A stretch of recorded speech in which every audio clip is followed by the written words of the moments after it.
제가 아까 종합소득에는 몇 가지가 있다고요? 8가지가 있다고요? 6가지가 있다고요? 예. 종합소득세에는 8가지가 있지만 그중에 종합과세 되는 건 몇 가지밖에 없죠? 6가지밖에 없어요. 2배삭은 연기밖에 없다고요. 이 6개를 내년 5월 달에 뭐를 신고하시는 거죠? 종합소득 금액이라고 해서 신고를 합니다. 자, 여기서 유념하실 게 하나가 있는데요. 이게 소득금액이라고 붙잖아요. 다 지금 소득금액이라고 붙고 있죠.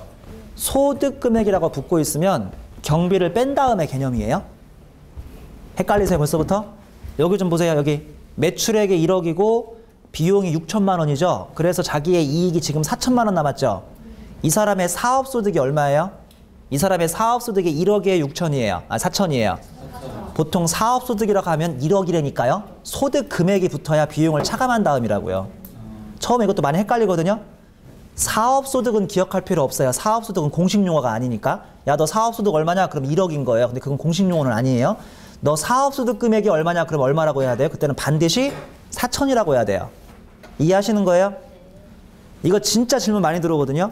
회계사님, 거래하는 은행에서 소득금액 증명원을 좀 띄우라고 하는데요. 저 그러면 1억으로 나오니까 이것저것 너무 많이 붙는 거 아닙니까? 소득금액 증명원이 왜 1억으로 나와요? 4천만 원으로 나오죠. 소득금액이니까요. 이것도 모르는 분이 태반입니다. 태반. 기억하셔야 돼요. 사업소득은 공식용어는 아니니까 기억하지 마세요. 그냥 사업소득이 얼마냐? 그럼 1억이고요. 사업소득 금액이 얼마냐? 너의 소득금액 증명원은 띄워봐라. 그러면 물론 1억도 나오지만 그 사람이 보고 싶어하는 건 얼마죠? 이 4천만 원을 보고 싶어서 띄우라고 하는 거라고요. 우리 일상적으로 매출액이 얼마인지는 실은 그렇게 중요하지 않아요. 근데 우리는 다 잘 모르니까 보통 매출액으로 자신의 외형을 판단하곤 하죠. 아까 어떤 분도 저한테 질문하러 와서 자신의 매출액이 얼마인데 뭐 어떻게 되냐라고 많이 물어보는데 실은 세금에서는 매출액도 중요하지만 특히 이 종합소득금액에서는 순액이 중요하다고요. 순액이. 요 사업소득금액.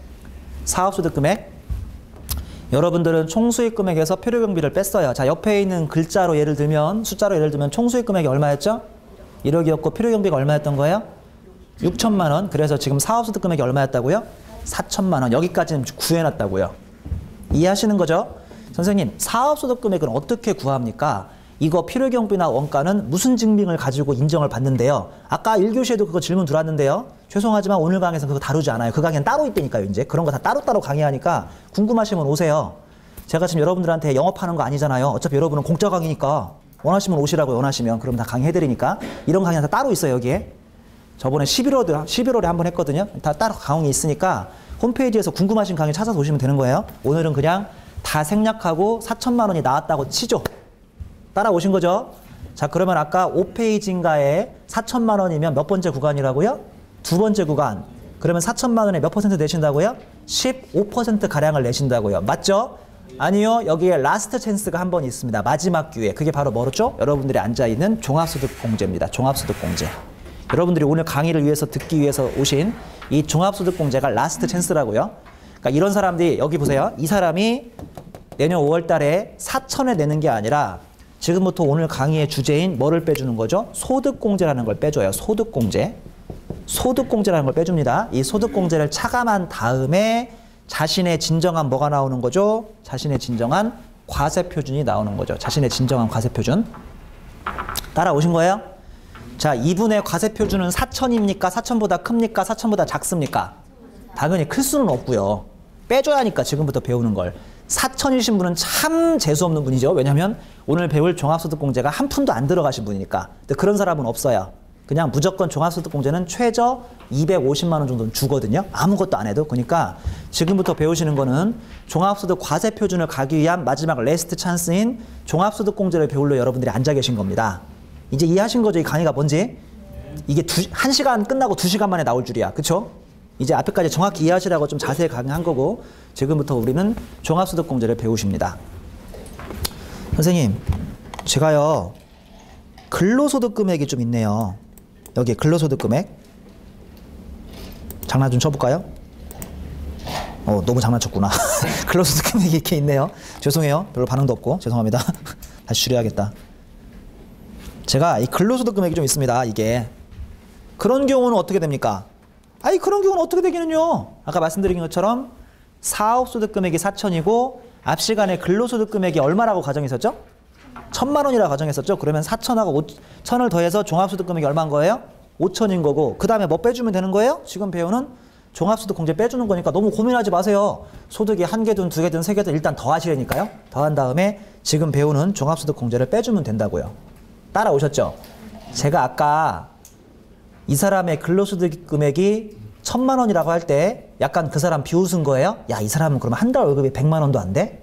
왜냐면 한 달 월급이 100만 원만 되더라도 12번 곱하면 근로소득 금액이 1,200이 돼야 하잖아요. 근데 제가 아까 1,000만 원이라고 해서 좀 비웃었죠? 아니에요. 그냥 아무 생각 없이 그냥 앉아만 있었던 거예요? 예, 근로소득 금액이 1,000만 원이라는 게 연봉 1,000만 원이라는 뜻이죠. 제 말이 맞습니까? 아, 여기 좀 보세요. 엄한 소리잖아요. 엄한 소리. 근로소득 금액이 1,000만 원이라는 소리는 자신의 연봉이 1,000만 원이라는 소리가 아니에요. 자신의 연봉은 1,500이나 뭐 2,000 얼마겠죠. 그 중에서 뭐를 빼주는 거니까요? 근로소득 공제라는 걸 빼줘요.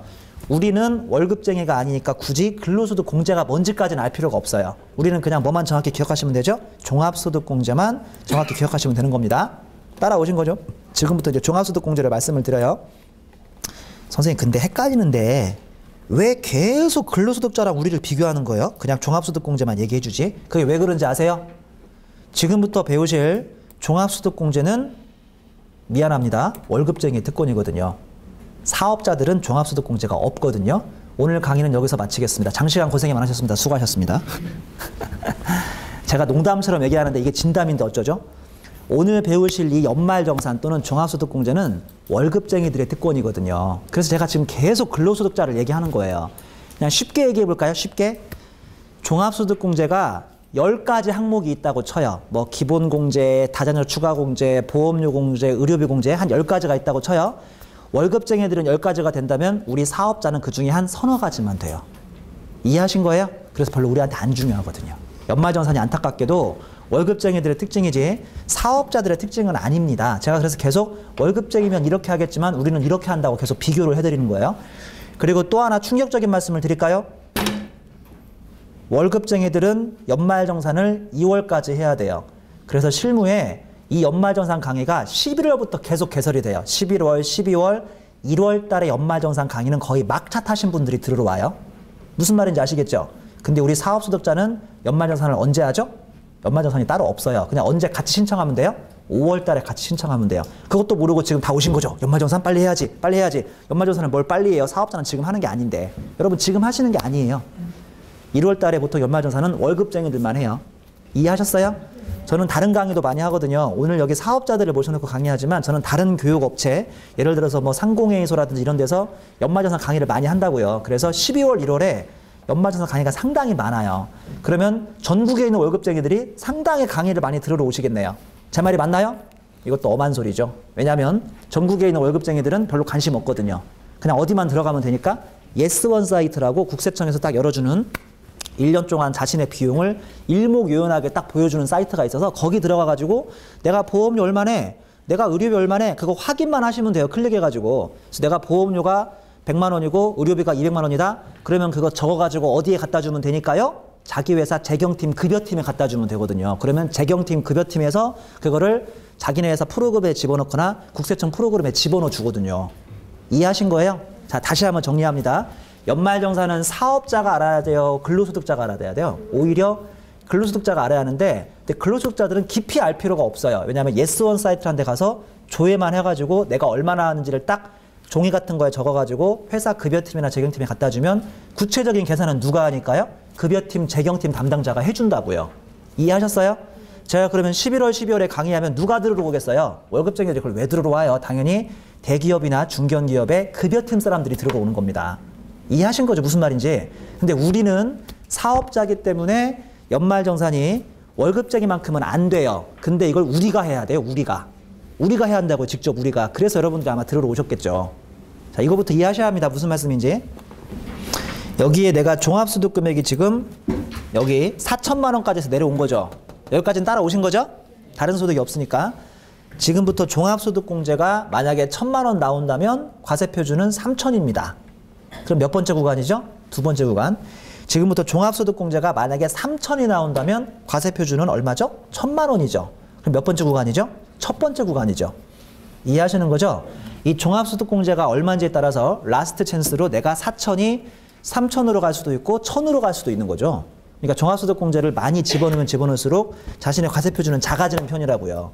이해하시죠? 저 같은 월급쟁이 중에서도 비교적 이제 이것저것 월급이 많고 소득이 많은 사람들은 어떻게든 종합소득공제를 많이 신청하려고 하죠. 법 테두리 안에서. 그래야 자신의 과표가 많이 다운되니까. 저 같은 사람은 매년 종합소득공제가 2, 3천 이상이 넘게 들어간다고요. 왜냐하면 저는 월급쟁이의 지위를 같이 가지고 있으니까 사업자지만.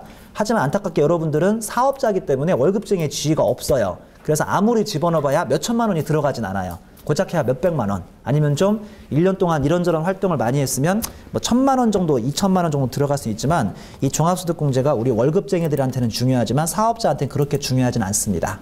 이걸 염두에 두고 들으셔야 돼요. 무슨 말씀인지 아시겠죠?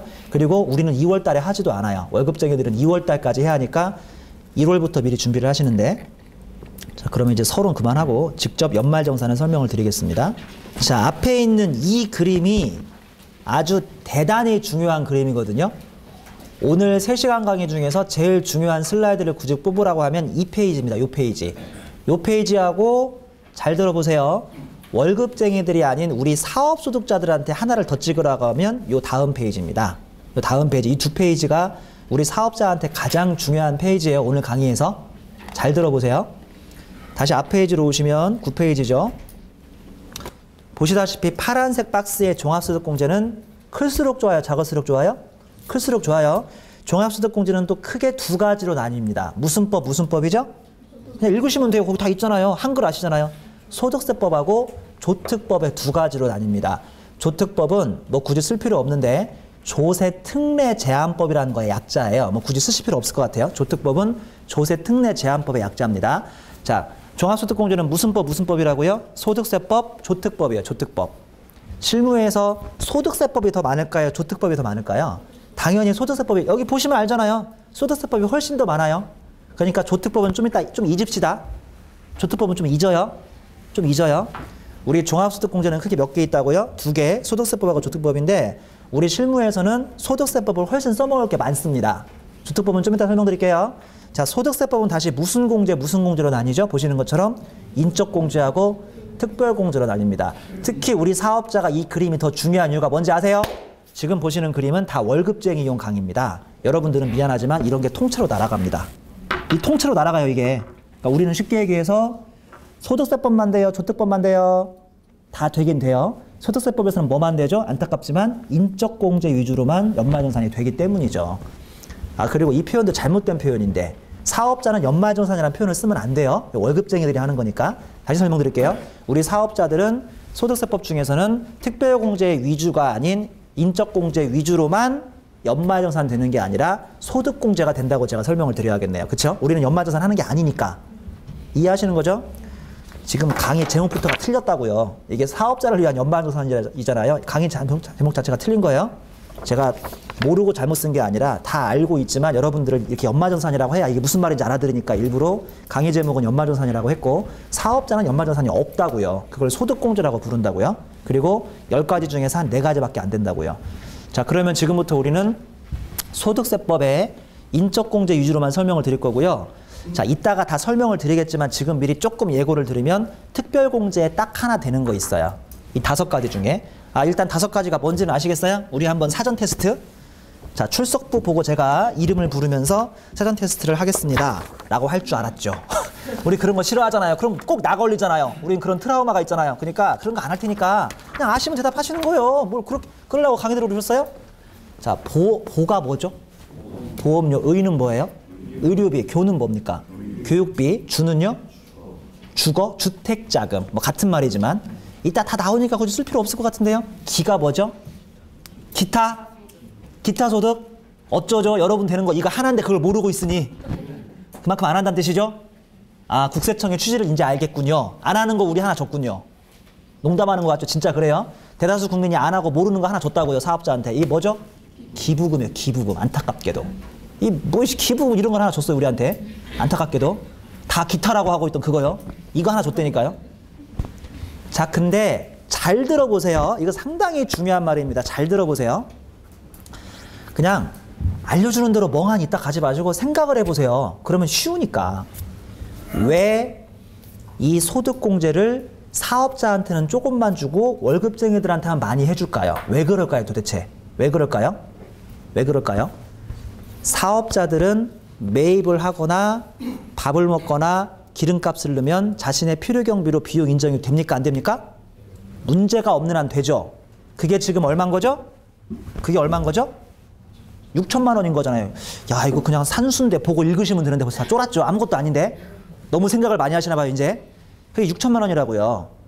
월급쟁이들한테 필요 경비 인정됩니까? 안 됩니까? 안 돼요. 월급쟁이는 필요 경비라는 게 없어요. 무슨 말인지 모르시겠어요? 편의점 가가지고 뭐 하나 사 먹어요. 카드 긁어요. 그러면 편의점 알바생들이 뭐라고 하죠? 찢어드릴까요? 이러잖아요. 왜냐하면 대다수 국민들이 월급쟁이니까. 월급쟁이들은 그거 하나 받아가봐야 비용 인정이 되니까 안 되니까? 안 돼요. 여러분, 이거 되게 재밌는 말인데 월급쟁이들한테 비용을 하나하나 인정해준다? 국세청 업무는 마비돼요. 마비. 우리나라 월급쟁이가 1,500만 명이거든요. 우리나라 월급쟁이가 다 오늘 전철이나 버스 타고 출퇴근했거든요. 그걸 다 필요금비 인정받는다? 허이고 업무가 마비되죠. 이해하시는 거예요? 그래서 월급쟁이들한테 딱 한 번 인정해주는 필요경비가 뭐라고 생각하면 되죠? 바로 이 소득공제거든요. 이해하시는 거예요? 그들이 보험에 가입했거나 그들이 병원에 갔거나 그들이 아기들을 키우거나 그러면 보험료 공제, 의료비 공제, 교육비 공제를 다 해준다고요. 그거는 1년 내내 할 필요 없다고요. 어디 한 번만 들어가면 돼요? 내년 1월 15일 날 예스원 사이트 한 번만 들어가 보면 돼요. 거기 다 집계가 되니까. 얼마나 편합니까? 이해하시는 거죠? 죄송해요. 제가 사심 가득한 강의를 해볼까요? 우리나라에 온갖 월급쟁이들도 비용 인정을 해줘야 돼요. 그러면 회계사 세무사가 금방 부자 돼요. 뭔 소리인지 알죠? 이 사람들이 장부를 작성하기 시작하거든요. 자기가 못하니까 회계사 세무사한테 의뢰할 거거든요. 그러면 진짜 금방 부자 되죠. 근데 이게 말이 안 되죠. 그 선량한 1,500만 명한테 장부를 쓰라고 하는 게 말이 안 되니까 그들한테 해주는 게 바로 이 연말정산이자 소득공제라고요. 그것도 1년 내내 할 필요 없고 그냥 예스원 사이트만 들어가 버리면 돼요. 그게 왜 그런 거죠? 그만큼 우리나라 신용카드를 많이 사용하고 하니까 다 집계가 되거든요. 웬만한 게. 그래서 예스원 사이트 들어가면 다 집계가 됩니다. 그래서 우리한테는 뭐만 해주죠? 이런 실제 들어간 비용을 공제해 주진 않아요. 자, 이렇게 생각하시면 돼요. 잘 들어보세요. 여기 있는 금액들은 실제 들어간 비용이에요. 특별공제는. 거기 한번 써보세요. 특별공제. 특별공제는 실제 들어간 비용을 빼줘요. 실제 들어간 비용. 실제 들어간 비용을 빼줘요. 특별공제는. 근데 그거는 그냥 여러분 참고하라고 쓴 거고 우리가 알 필요 없고요. 여기요. 여기. 우리가 받는 인적공제는 정액을 빼주거든요. 예를 들어서 한 사람당 100만 원, 뭐 한 사람당 150만 원의 정액을 빼줘요. 다시 한번 여기 써보세요. 인적공제는 정액이라고 쓰면 돼요. 정액. 이건 정액을 빼줘요. 자, 이제 이해되세요? 월급쟁이들은 원래부터 실제 들어간 비용이 필요경비가 있어요? 없어요? 없으니까 그들을 위해서 특별공제라고 해서 실제 들어간 비용을 그대로 빼준다고요. 의료비 100만 원이면 100만 원, 보험료 200만 원이면 200만 원을 빼준다고요. 물론 이따 뒤에 잠깐 설명을 드리겠지만 한도는 있어요. 한도. 그러니까 1년 동안 내가 자동차가 2대여서 한 대당 100만 원씩 보험료가 200만 원 들어갔어도 한도는 뭐 100만 원이라거나 해서 다 뒤에 한도가 있긴 있습니다만 이 특별공제의 취지는 그냥 들어간 비용을 빼준다. 지금부터 우리가 공부하실 인적공제는 들어간 비용이 아니라 우리는 정액을 빼준다. 물론 월급쟁이들은 정액도 빼주고 들어간 비용도 다 빼준다. 자, 이해하시는 거죠? 솔직히 말씀드려볼까요? 연말정산, 저는 연말정산 강의만 하는 게 아니라 세법에 관련된 여러 강의를 하고요. 이제 횟수로 벌써 5년차, 6년차가 됐는데 제가 항상 연말 연시에 하는 연말정산 강의 중에서 사업자만 앉혀놓고 강의해보기엔 태어나서 처음입니다. 별로 우리가 알 필요가 없다니까요. 이거를. 태어나서 처음이에요. 잘 들어보세요. 지금부터 사업자들이 되는 것만 기억하시면 되잖아요. 사업자들이 되는 것만 기억하면 된다고요. 우리는. 그게 뭐라고요? 인적공제 올. 인적공제 올. 그 다음에 연금보험료 공제 돼요. 여기 안중요에서 별로 제가 부각시키지 않는, 평소에는 안중요에서 부각시키지 않는데 이 강의에서는 중요하죠. 우리가 이게 되니까. 우리 이거나마 되니까 우리가. 그 다음에 보험료 공제, 특별공제 중에서 뭐가 된다고요? 기부금 공제만 돼요. 그 다음에 연말 연시, 연말정산 시즌만 되면 9시 뉴스나 뉴스에서 맨날 등장하는 게 신용카드 소득공제 잘 받아야 한다. 맞벌이일 때는 남편이나 더 월급 많은 사람한테 몰아서 받아야 한다. 항상 연말정산에는 신용카드가 뉴스를 도배를 하거든요. 신용카드 됩니까? 안 됩니까? 신용카드 소득공제 돼야 안 돼요? 아이, 스스로 공부를 한번 생각해보고 생각해보시면 금방 답이 나오는데 우리한테 신용카드 소득공제가 돼야 안 돼요? 말도 안 되는 소리죠. 우리는 신용카드로 쓴 걸 다 뭘로 인정받으니까요? 필요경비로 인정받잖아요. 그리고 또 신용카드 공제 또 받으시려고요? 그럼 이중 혜택인데 뭔 소리인지 아시겠어요? 우리는 지금까지 들을 필요 없는 뉴스를 몇 년간 들었다고요. 우리 월급쟁이가 아닌 사람들은 신용카드 소득 공제 알 필요도 없다고요. 우리는 다 신용카드로 긁은 게 뭘로 인정되니까요? 필요경비로 인정받는다니까요. 그러니까 신용카드 소득 공제는 우리 월급쟁이한테만 되는 거지 연말정산 할 때 이 사업자한테는 전혀 인정되지 않습니다. 전혀. 이해하신 거죠? 아, 나 억울해요. 이럴 줄 알았으면 월급쟁이로 남아있을걸. 천만의 말씀 만만의 콩떡. 저 한도는 한 300밖에 안 돼요. 그러니까 차라리 우리는 그냥 쓴 만큼 다 인정받는 필요경비가 낫지 이 한도 안에서 조금 인정되는 것보다는 우리 사업자가 훨씬 나은 거죠. 너무 억울해하지 마세요. 선생님 왜 우리는 10개 중에 4개밖에 안 됩니까? 나머지는 다 필요경비로 인정받으시라니까요. 됐죠? 나중에 보시겠지만 이 조세특례제한법에 한 6, 7개 있는데 그중에 신용카드를 빼면 나머지는 거의 되긴 됩니다. 근데 나중에 보시면 알겠지만 조세특례제한법에는 되는 것 자체가 거의 없습니다. 그러니까 되게 희박한 것만 여기에 들어가 있다고 생각하시면 돼요. 희박한 것만. 우린 그중에서 신용카드 공제 빼고 다 되긴 되는데 여기에는 좀 희박한 것만 들어가 있어요. 이 뭐야 이거 우리 배울 게 없잖아 별로. 자 여기 보세요. 이것도 기억하셔야 하는데 요거 마지막 줄이요. 과세기간이나 부양기간이 1년 미만이어도 월할 계산은 안 한다고 되어 있습니다. 이 말이 무슨 말인지 아시겠어요? 제가 좀 목이 아파서 마이크 쓸게요. 과세기간이나 부양기간이 1년 미만이어도 월할 계산을 하지 않아요. 만약에 2013년 7월 달에 애기 하나가 태어난 거예요. 애기 하나 태어나면 기본공제가 150만 원이 되거든요. 얘가 하필이면 7월 달에 태어났으니까 6개월밖에 안 살았죠, 인생을. 그러면 월할 계산하면 75만 원입니다. 제 말이 맞나요? 틀리나요? 예, 엄한 소리라고요, 이게. 과세기간이나 부양기간이 1년 미만이어도 월할 계산을 하진 않습니다. 자, 결론적으로 우리가 아셔야 하는 거 빨간색 표시해드리면 인적공제 반드시 아셔야죠, 인적공제. 이 인적공제 중에서 지금부터 잘 보세요. 제가 왜 이 페이지가 중요하다고 얘기하냐면 이 페이지에서 체계를 잡으셔야 돼요. 연말정산이 상당히 많이 있으니까 이 중에서 내가 지금 뭐 배우고 있는지 체계를 잡으셔야 하는데 지금부터 인적공제 중에서 기본공제부터 강의를 올립니다. 이 기본공제만 한 3, 40분 강의를 합니다. 이게 우리한테 그나마 제일 중요하죠. 왜냐하면 다시 설명하지만 우리는 소득세법, 조세특례제한법 중에서 주로 소득세법의 인적공제만 되고 인적공제에는 다시 기본공제, 추가공제, 다자녀 추가공제가 있는데 대표적인 거 추가공제 여기 좀 보실래요? 대표적인 추가공제에 뭐가 있냐면 경장, 부자, 출한이 있는데요. 이건 여러분들이 모르실 수도 있으니까 제가 그냥 얘기 한번 해볼까요? 경이 혹시 뭔지 아세요? 경로 우대자고요. 필기하지 마세요. 뒤에 다 나오니까. 아니 하시는 걸 막진 않겠는데 굳이 하실 필요 없어요. 장은 뭐죠? 장애인 공제. 부는 뭐겠어요? 부녀자. 자는 자녀 양육비. 출은 출산 입양 공제. 한은 한부모 공제거든요. 그러니까 무슨 말씀이냐면 여기 앞에 좀 보실래요? 경이 경로 우대자 공제고요. 우리나라에서 70세가 넘으신 분을 부양하고 있으면 추가 공제라고 해서 100만 원을 더 소득 공제로 빼줘요. 근데 어떤 문제점이 있냐면 여기 잘 보셔야 돼요. 여기 이 추가 공제나 다자녀 추가 공제에 들어가는 사람들은 당연히 어떤 지위일 때만 추가 공제를 해주는 거죠. 어떤 지위일 때만? 기본 공제에 해당할 때만 그 사람을 추가 공제를 해주는 거예요. 지금 무슨 말인지 모르겠죠? 우리 부모님이 70세가 넘었어요. 그러면 추가 공제 중에서 경로 우대자 공제 요건이 만족입니까? 불만족입니까? 만족이죠? 근데 우리 어머니 아버지가 연간 소득 금액이 꽤 있는 거예요. 그럼 이 사람은 어디서부터 미비죠? 기본 공제부터 안 되거든요. 기본 공제는 소득이 거의 없어야 하니까. 그러니까 아무리 추가 공제 사유가 만족되더라도 기본 공제 사유가 불만족인 사람은 추가 공제가 안 된다고요. 다시 한번 설명해요. 기본 공제는 이따 배우시겠지만 연간 소득 금액이 100만 원이 안 된다거나 이 소득 금액 조건이 있어요. 근데 우리 아버지가 70세 넘었으면 그것만으로 추가 공제인 경로 우대자 공제를 해주는 게 아니라 아버지 소득이 얼마인지를 보셔서 그분이 기본 공제에 해당하는지를 봐야 기본 공제 대상자에 대해서 추가 공제를 해준다 이겁니다.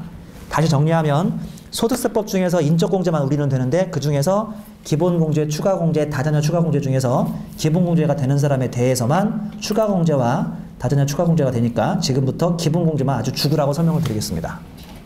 그리고 이번 시간 끝나면 그 뒤에 걸 설명드릴게요. 기본 공제 상당히 중요합니다. 기본 공제.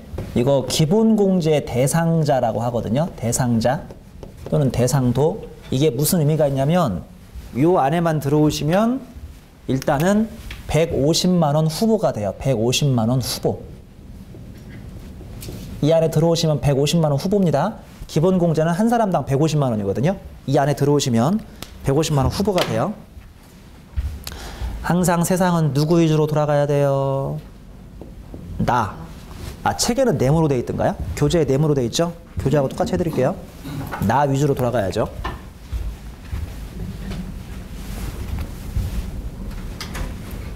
여러분 위에 누구 있어요? 부모님?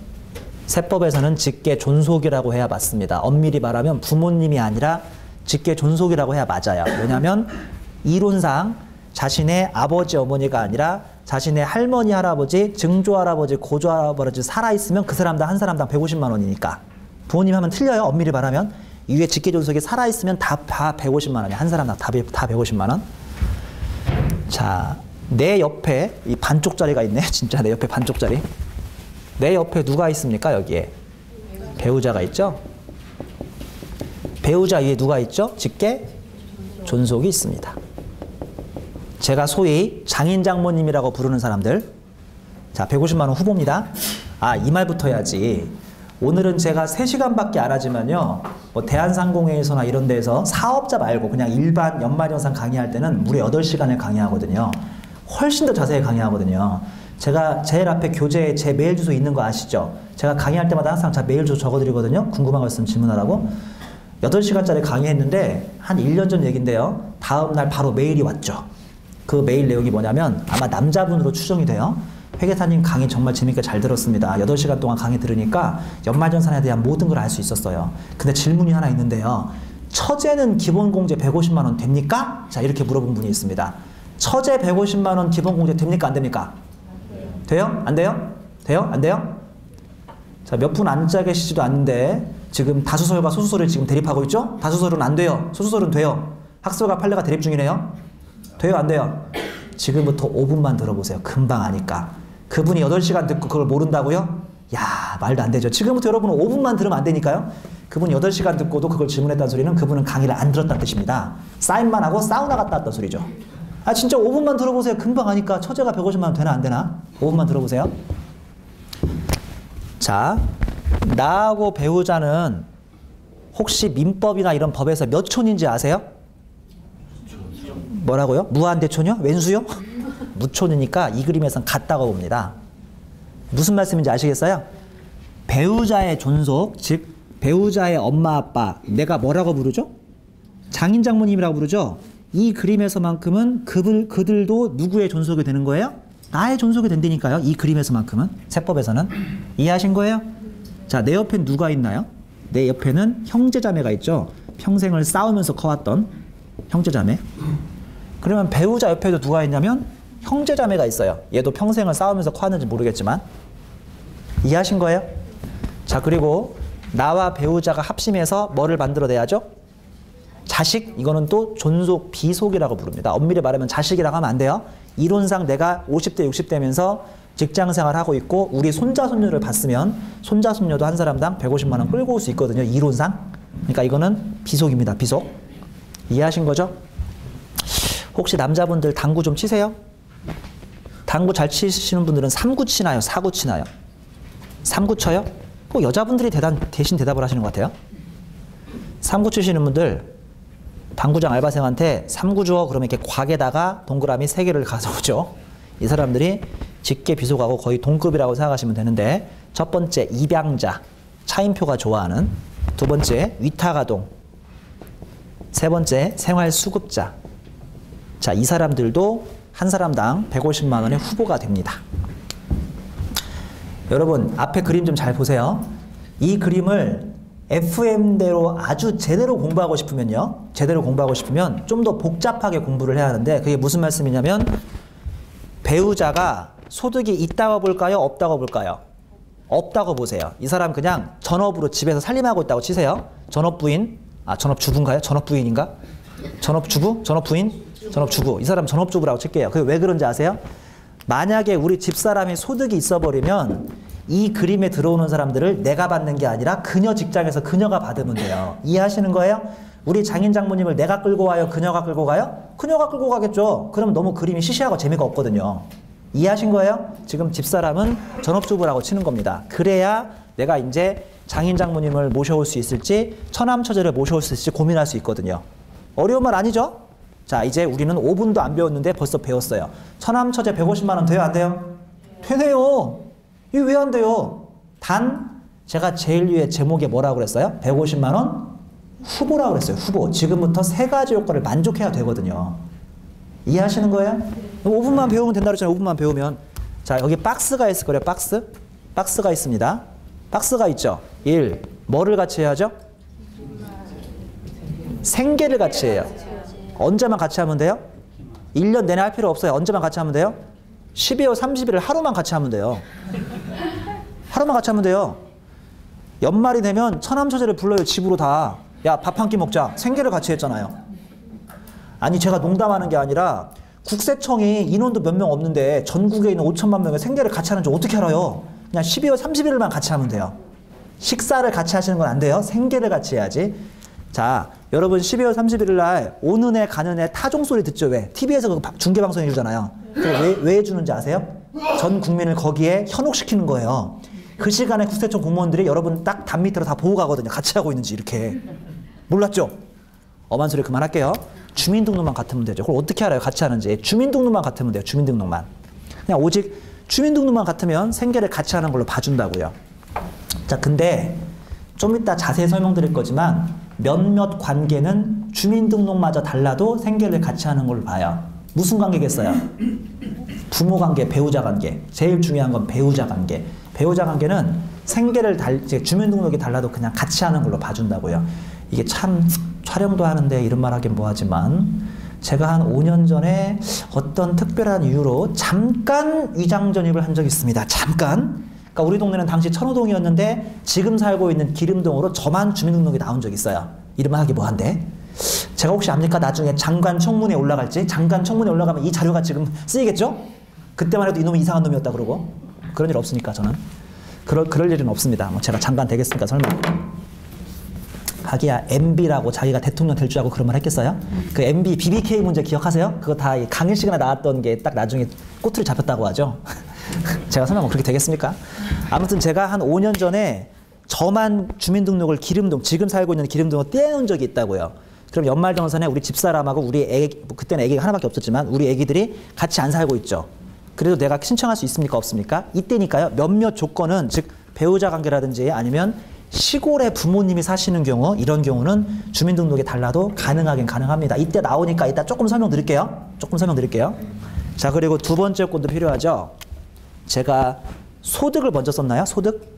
연령인가요? 소득인가요? 두 번째가. 나이 먼저 썼나요? 나이는 20세에서 60세가 안 됩니다. 한국 나이가 아니라 만 나이. 20세에서 60세가 안 돼요. 여러분 형제자매들이 대부분 20세에서 60세 사이죠. 그래서 20세에서 60세가 된다고 오해하시는데 거꾸로 안 된다고요. 부모님이 적어도 몇 살은 돼야 돼요? 만으로 60세는 넘어야 150만 원으로 끌고 올 수가 있어요. 내가. 죄송해요. 제가 계속 모셔온다고 하는데 저도 모르게 습관이 돼서 끌고 온다고 하거든요. 끌고 온다고? 그냥 끌고 온다고 할게요. 편한 대로. 근데 중요한 것은 나이 요건을 안 보는 사람이 있죠. 대표적으로 나이 요건을 안 보는 사람이 누구예요? 장애인이지만 더 먼저 나올 사람이 한 분이 있죠. 누구죠? 배우자. 더 먼저 나올 사람이 한 분이 있죠. 누구죠? 나 자신. 뭔 소리인지 몰라요? 여러분들은 여러분 자신 때문에 150만 원의 수도공제를 받아요. 나 자신 당연히 나이 안 봐요. 그리고 아까 여러분들이 다 장애인이라고 할 때 한 분만 배우자라고 먼저 얘기했는데 얘 배우자도 안 보죠. 사람들은 나와 배우자는 있고 언제나 장애인만 얘기하는데 나와 배우자는 연령 요건을 안 봅니다. 그 다음에 실은 장애인입니다. 나와 배우자는 연령 요건을 안 봐요. 근데 배우자 연령 요건을 안 보는 건 너무 당연하죠. 배우자 연령 요건을 본다? 우리 배우자가 20세가 안 돼야 돼요. 극한 연계. 아니면 60세가 넘어야 돼요. 이거 뭐라고 말하긴 뭐하지만 할머니 할아버지 이거 말이 안 되잖아요. 그래서 나와 배우자는 나이를 안 보고 장애인도 나이를 안 봅니다. 근데 이것도 많이들 오해하시는데 장애인이 나이를 안 본다는 게 무슨 뜻인 거죠? 내 아들내미가 있는데 내 아들이 21살이에요. 만으로. 그럼 원래 150만 원 끌고 올 수 있어요? 없어요? 없는데 나이를 안 보니까 끌고 올 수 있다 이 뜻입니다. 맞죠? 라고 오해들을 하시죠. 그래도 뭐는 봅니까? 3번에 소득은 봅니다. 그러니까 아기가 21살인데요. 원래 안 될 뻔했는데 장애인이어서 나이를 안 보지만 얘가 구두방을 하고 있어요. 그래서 연간 소득 금액이 100만 원이 넘어가면 당연히 못 끌고 오는 겁니다. 장애인을 제가 나이만 안 본다고 했지 언제 소득 안 본다고 했나요? 그렇게 말한 적은 없어요. 나이만 안 볼 뿐입니다. 자, 3번엔 소득 요건이죠.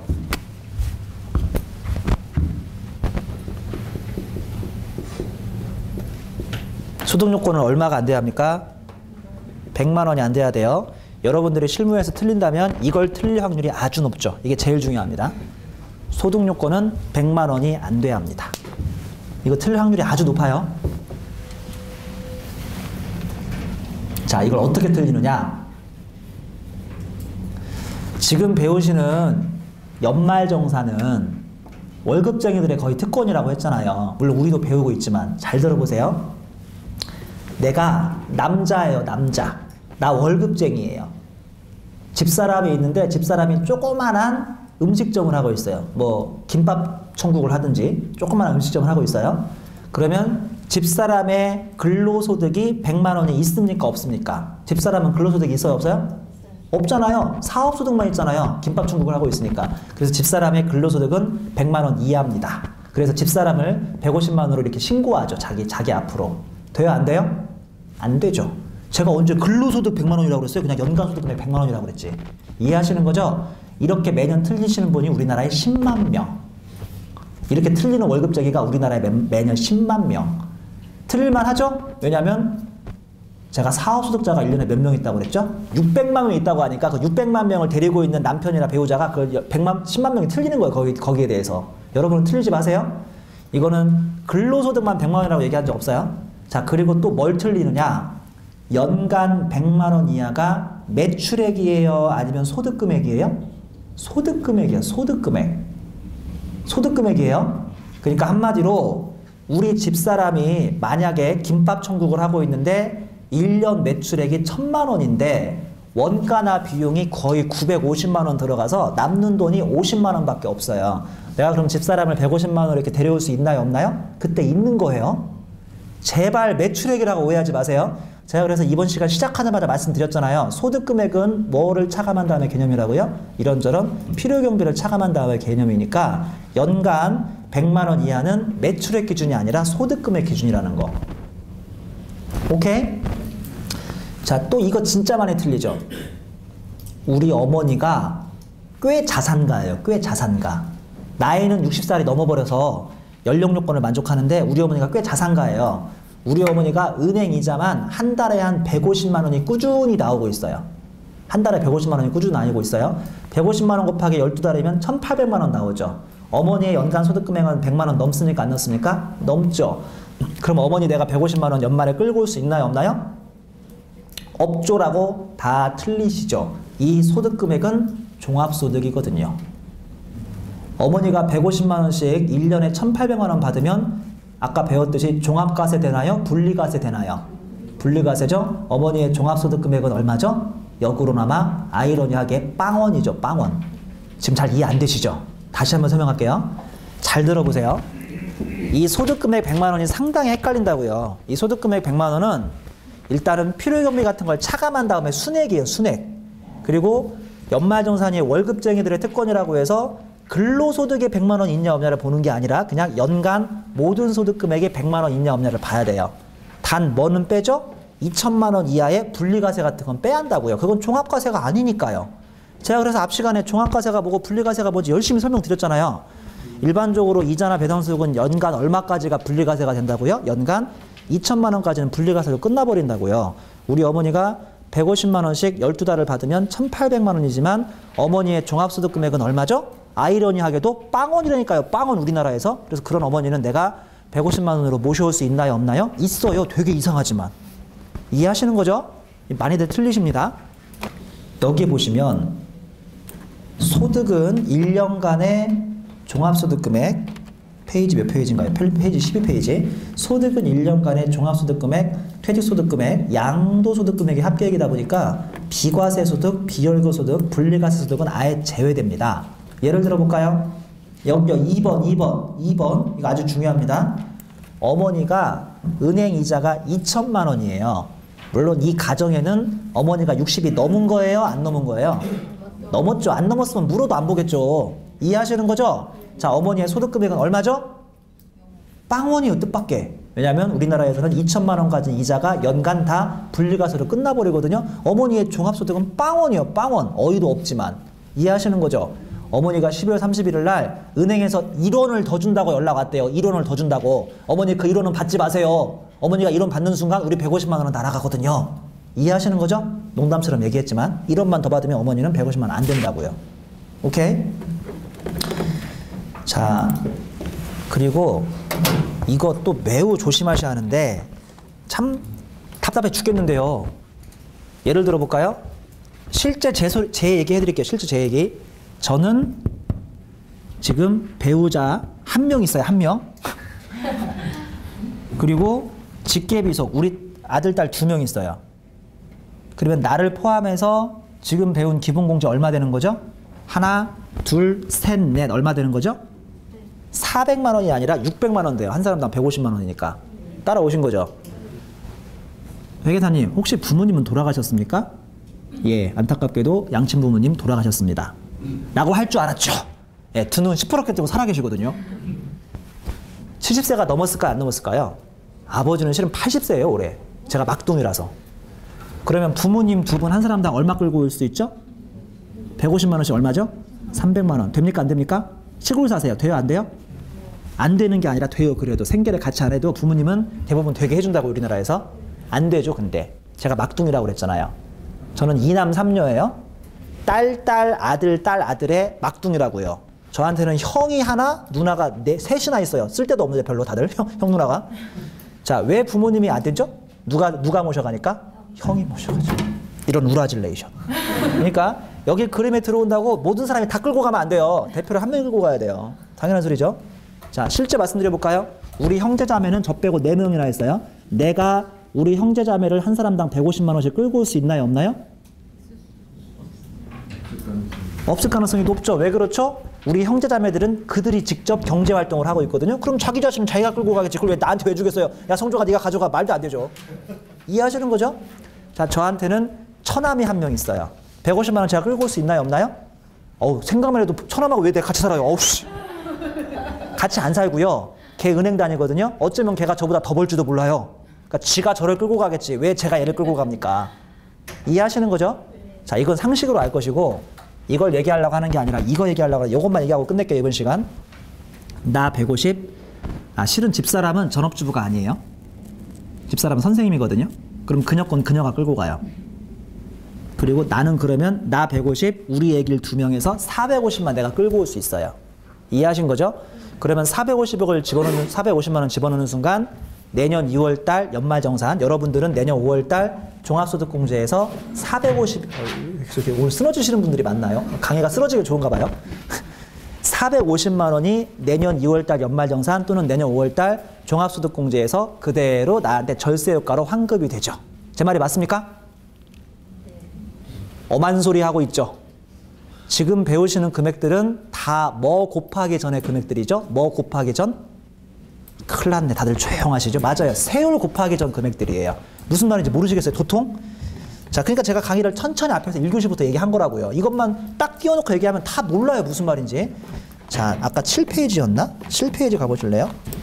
자, 8페이지에 지금 종합소득공제 보이시죠? 8페이지에 첫 번째 표 말고 두 번째 표. 두 번째 표에 두 번째 줄. 지금 종합소득공제 우리 배우고 있잖아요. 맞죠? 아직 다 안 배웠는데 저 지금 기본공제가 150만 원, 450만 원이라면서요. 지금까지. 이 자리에 450을 집어넣어 보세요.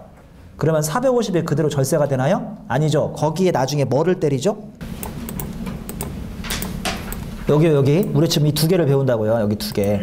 종합소득공제하고 조특법상 소득공제를 배운다고요. 아직 다 안 배웠는데 그중에 인적공제가 제일 중요하다고 그랬고 그중에서 기본공제가 제일 중요하다며 저는 개인적으로 저 자신하고 애 2명 450만 원의 기본공제가 된다고 그랬죠. 그럼 이 자리에 450이 들어갈 거 아니에요. 그러면 그만큼 절세가 되죠. 450이 그대로 절세가 되나요? 말도 안 된다고요. 여기 들어간 비용이 나중에 뭐 맞고 내려옵니까? 세율 맞고 내려온다고요. 세율은 6, 15, 24, 35, 38 중에 하나라고요. 이해되세요? 자, 만약에 내가 최저세율 6%라고 쳐요. 6%. 내가 매출이 100원 늘 때마다 세금을 얼마 더 내는 거죠? 6원을 더 내요. 내가 비용이 100원 더 잡힐 때마다 세금이 얼마가 절세가 되죠? 6원이 더 돼요. 이제 뭔 소리인지 아시겠죠? 아직도 무슨 말인지 모르겠어요? 자기가 매출이 1,000원 늘면 세금을 1,000원 더 냅니까? 아니요. 세율만큼 더 낸다고요. 6원, 그러니까 60원 더 낸다고요. 내가 비용이 1,000원 더 잡히면 1,000원이 절세되나요? 아니요. 거기에 세율만큼 6% 곱해서 60원이 절세가 된다고요. 이제 뭔 소리인지 아시겠어요? 자, 제가 기본공제가 여기 450만 원 들어가면 450만 원이 절세됩니까? 아니요. 거기에 자신의 세율을 곱해야죠. 내 세율이 안타깝게도 6%짜리 인생입니까? 그러면 450만 원에 6%면 27만 원 절세되는 거예요. 내가 15%짜리 인생이면 450만 원 여기 들어가면 15% 절세되면 약 한 60만 원 돈 절세가 되고요. 내가 세율이 무려 38%짜리 인생이면 내가 월급을 1,000만 원, 100원 더 받으면 세금을 무려 38원을 더 내지만 여기에 450만 원만 들어가도 무려 38%가 절세되니까 거의 150만 원 돈이 절세가 되는 거죠. 이제 뭔 소리인지 아시겠죠? 이것도 산수입니다. 산수. 이거 세법도 아니거든요. 산수거든요. 산수. 오늘 배우시는 종합소득공제가 1,000만 원이다. 내년 5월 달에 종합소득세 절세가 얼마가 되죠? 1,000만 원이요? 아니, 1,000만의 말씀. 자신의 세율을 곱한 만큼 절세가 됩니다. 이제 신문이나 뉴스에 등장하는 말이 무슨 말인지 알겠어요? 신용카드 같은 거 맞벌이 부부는 누구한테 몰아버리라고요? 많이 버는 사람한테 몰아버리라고요. 똑같은 신용카드 공제를 받더라도 세율이 높은 사람이 가져가야 높은 세율로 돌아오기 때문이죠. 절세가. 무슨 말인지 아시겠죠? 그래서 자신의 세율에 따라서 금액이 절세가 된다는 것도 꼭 기억을 하시기 바랍니다.